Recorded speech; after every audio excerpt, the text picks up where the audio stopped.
হযরত ইবনে মালিক থেকে বর্ণিত। আমি না হযরত মুহাম্মদ সাল্লাল্লাহু আলাইহি সাল্লামের নিকট বসা ছিলাম, সাথে ওমরও ছিল। আমরা কথাবার্তা বলতেছিলাম।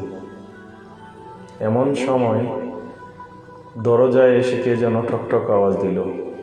হুজুর সাল্লাল্লাহু আলাইহি সাল্লাম তখনই মুচকি হেসে বলল, ইবনে মালিক, দরজা খোলো।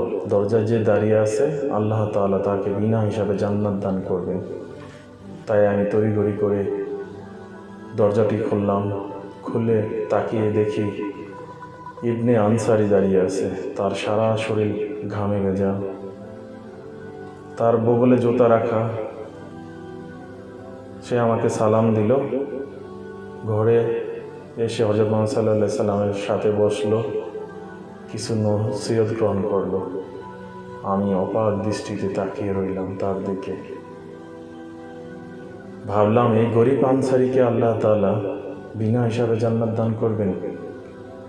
কি এমন রহস্য তার দিকে ভালো করে দেখতেছিলাম আর ভাবতেছিলাম। তো কিছুক্ষণ ইবনে আনসারী নসিহত গ্রহণ করে চলে গেল।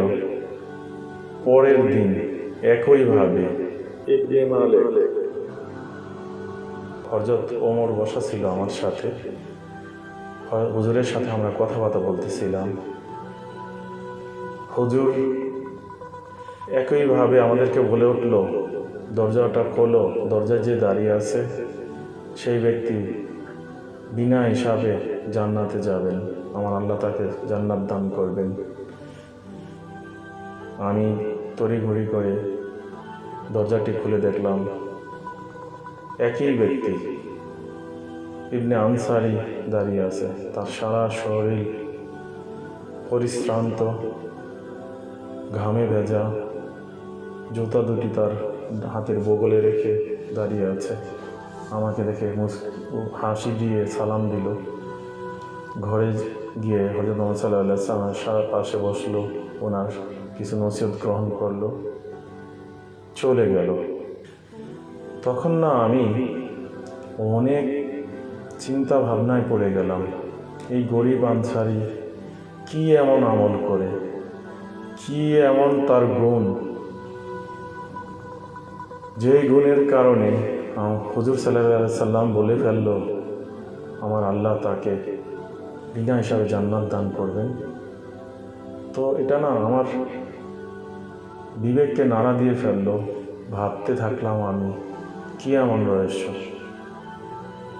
পরের দিন ঠিক একই সময় একইভাবে দরজায় এসে ঠকঠক আওয়াজ দিল। হযরত মুহাম্মদ সাল্লাল্লাহু আলাইহি সাল্লাম মুচকি হেসে বলল, দরজায় যে দাঁড়িয়ে আছে তাকে আমার আল্লাহ বিনা হিসাবে জান্নাত দান করবেন। তার জন্য দরজাটি খোলো। আমি তড়িঘড়ি করে দরজাটি খুললাম। দরজা খুলে দেখি হযরত ইবনে দাঁড়িয়ে আছে। একইভাবে তার শরীর ঘামে ভেজা, তার বগলে, হাতের বগলে এখানে জুতা রাখা। আমাকে সালাম দিয়ে ঘরে এসে বসলো। আর হুজুর সাল্লাল্লাহু আলাইহি সাল্লাম তাকে কিছু নসিহত দিল। উনি নসিহত নিয়ে চলে যেতে লাগলো। তখন না আমি ভাবতে লাগলাম, আল্লাহ তাআলা তার কিসমতে এমন কি রেখেছে। হযরত মুহাম্মদ সাল্লাল্লাহু আলাইহি সাল্লাম 3 বার তার জন্য জান্নাতি হিসেবে ঘোষণা দিলেন। নিশ্চয় তার মধ্যে এমন কোনো বিশেষ আমল রয়েছে, এমন কোনো গুণ রয়েছে যা আমার মধ্যে নেই। তাই আমি তার পিছু নিলাম। আমি যে ইবনে আনসারীকে বললাম, ইবনে আনসারী, তুমি আমাকে 3 দিনের জন্য তোমার মেহমান বানাবে। ইবনে আনসারী বলে উঠল, তুমি তো আমার পাড়া প্রতিবেশী, তোমার ঘর তো বেশি দূরে নয়, তাহলে তোমার কি ঘরে ঝগড়া হয়েছে? তুমি আমার সাথে আমার ঘরে মেহমান হইতে চাইতেছ? তখন ইবনে মালিক বলল, না ভাই, ধরে নাও এরকম কিছু একটা, যেটা আমি তোমাকে এখন বলবো না, কিন্তু তুমি আমাকে মেহমান হিসাবে গ্রহণ করো। তখন ইবনে আনসারী বলল, ঠিক আছে, চলো আমার বাসায়। নিয়ে গেল। তো 3 দিন 3 রাত আমি তার সঙ্গে ছিলাম। সে এশার নামাজ শেষ করে শুয়ে পড়ল, ফজরের নামাজ পড়ল, কাজে বেরিয়ে গেল। আমার মেহমানদারিতে তার কোনো কমই ছিল না, কিন্তু আমার রাতে ঘুম হইতো না। এশার নামাজের পর যখন আনসারি ঘুমিয়ে যাচ্ছিল, আমি তাহাজ্জুদ পড়তাম আর ভাবতাম ইবনে আনসারীর মধ্যে আমি এমন খাস কিছু তো দেখতে পাইতেছি না, তাহলে হুজুর কেন 3 বার তার জন্য ঘোষণা করলো তাকে বিনা হিসাবে আল্লাহ জান্নাত দান করবেন। তো 3 দিন আমি ঘুমাতে পারিনি। তার সব কিছু আমি খেয়াল করলাম। তিনি কাউকে দান সদকাও করেননি। আমি তো অনেক গরিব লোকদেরকে দান সদকা করি, খেজুর বেটে দিই, কারো পাশে দাঁড়াই, তাহলে আমার জন্য কেন হুজুর এই ঘোষণাটি করলেন না? তখন 3 দিন শেষ হয়ে গেল, আর আমি হযরত ইবনে আনসারী থেকে বিদায় নেওয়ার সময় বললাম, ইবনে আনসারী, তুমি আমার অনেক মেহমানদারি করেছ, আমি তোমার উপর অনেক খুশি। ভাই, আমি এখন চলে যেতে চাই, তবে যাওয়ার সময় তোমাকে আমি একটা প্রশ্ন করতে চাই। ইবনে আনসারী, তুমি এমন কি আমল করো যার জন্যে আমার হুজুর সাল্লাল্লাহু আলাইহি সাল্লাম তোমাকে 3 বার জান্নাতি বলে ঘোষণা দিল? আমার ঘরে কোনো ঝগড়া হয়নি, কোনো কিছুই হয়নি, শুধু আমি তুমি কি করো সেটা জানার জন্য, দেখার জন্য তোমার বাসায় মেহমান হয়ে এসেছি। ভাই, তুমি আমার দয়া করে বলে দাও তুমি কেমন আমল করো। তখন হযরত ইবনে আনসারী বলে উঠল, ভাই, আমি তেমন বিশেষ কোনো আমলই তো করি না, আমি তো নামাজ পড়ি, খাই দাই, ঘুমিয়ে যাই, এছাড়া তো আমি বিশেষ আমল আমার কাছে আমি মনে হয় না আমি করি।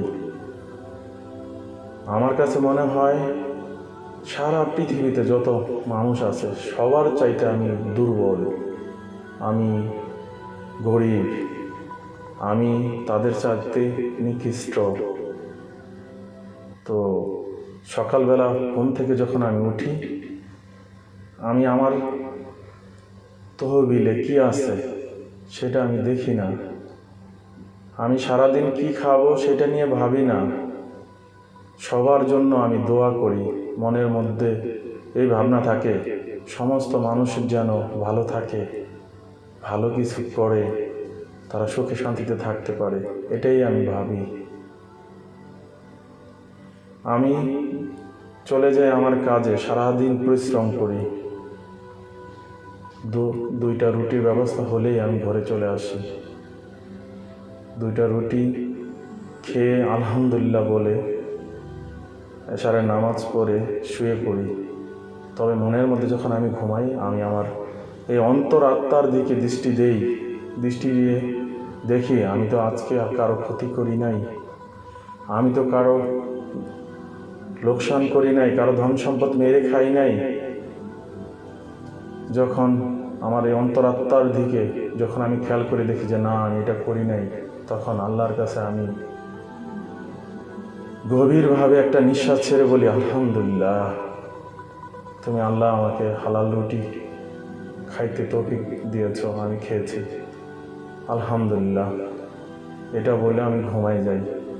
সকালবেলা উঠি, একইভাবে আমি আমার অন্তর আত্মার দিকে খেয়াল করি আর বলি, হে আল্লাহ, আমি যে ঘরের বাইরে যাইতেছি, আমার দ্বারা যেন কারো ক্ষতি না হয়, কারো লোকসান না হয়, আমি যেন হালাল রুজি করে ঘরে ফিরতে পারি। তোমার পথেই থাকতে পারি সারাদিন।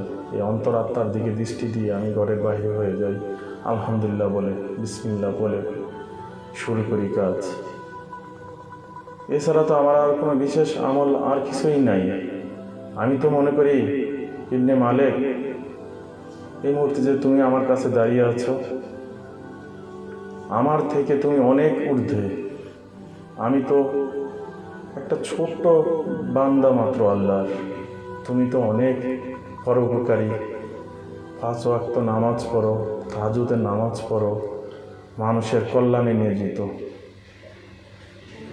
তো হুজুর সাল্লাল্লাহু আলাইহি সাল্লাম আমার জন্য ঘোষণা দিয়েছে, সেটা হুজুরই ভালো জানেন। তখন ইবনে মালিক বলে উঠল, ভাই থামো, তুমি থামো, আমার আর বুঝার বাকি নাই ভাই। তুমি তো আসলে অন্তর থেকে, হৃদয় আত্মা থেকে আল্লাহকে ভালোবেসেছ, তুমি অন্তরের থেকে ইসলাম গ্রহণ করেছ, তুমি সৎ পথে থাকার চেষ্টা করছো। এটাই তো আমার রবের কাছে সবচেয়ে বড় বিষয়। তুমি কারো ক্ষতি করতে চাও না, হালাল পথে থাকতে চাও, হালাল রুজি খেয়ে বাঁচতে চাও। যখনই যেটাই পাও, নসিবে যেটা জোটে সেটা খেয়ে আলহামদুলিল্লাহ বলে শুয়ে থাকো, অথবা আলহামদুলিল্লাহ বলে কাজে বেরিয়ে যাও। আমার আর বুঝার বাকি নাই। যার হৃদয় আল্লাহ তাআলার সাথে জোড়া থাকে, যার হৃদয় হুজুরের সাথে জোড়া থাকে, তাকে তো আল্লাহ তাআলা বিনা হিসাবেই জান্নাত দান করবে।